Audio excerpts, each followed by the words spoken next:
என்னோட தம்பி இங்க ஒரு மீன்பிடி தொழில் தான் எங்களோட வாழ்வாதாரம்.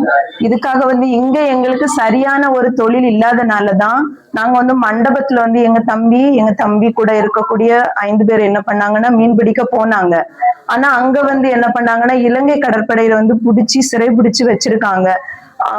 நாங்க எல்லை தாண்டி போறதா இல்ல, கரைதான் போட்டு கரையில இருந்துதான் நாங்க மீன் பிடிச்சு வர்றதுதான் எங்களோட வழக்கம்.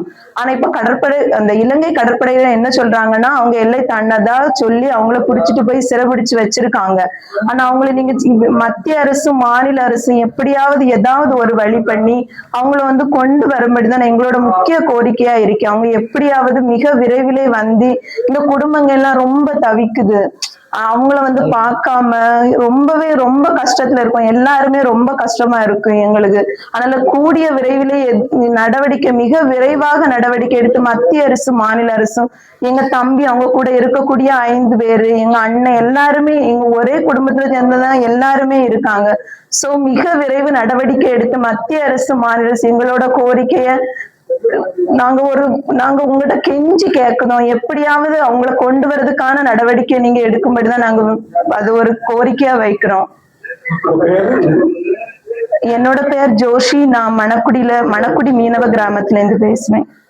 நான் மணக்குடில இருந்து பேசுறேன்.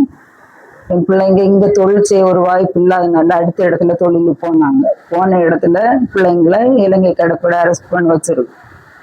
அதனால என் பிள்ளைங்களை கூடிய சீக்கிரம் மத்திய அரசாங்கம் மாநில அரசாங்கம் சேர்ந்து என் பையனை மிக விரைவில் எங்களை காப்பாற்றி என் பையனை தரேன். எங்களுக்கு 6 பேர் போயிருக்காங்க. 6 பேரை மிக விரைவில் எங்களை காப்பாற்றி தரேன். மீன் பிடி சின்ன தூண்டி தொழில், விலங்கு பெரிய தொழில் எல்லாம் இல்லை, சின்ன மட்டு மர தொழில் தூண்டி தொழில் தான் பண்ணிருக்காங்க. கரையை தான் போவாங்க, விலங்கு எல்லாம் அதிகமா போக மாட்டாங்க. அதனால அரசு பண்ணி வச்சிருக்காங்க. வச்சிருக்க மக்களை எங்களுக்கு மிக விரைவில் 6 மக்களை எங்களை காப்பாற்றி எங்க படகையும் காப்பாற்றி எங்களுக்கு தரேன்.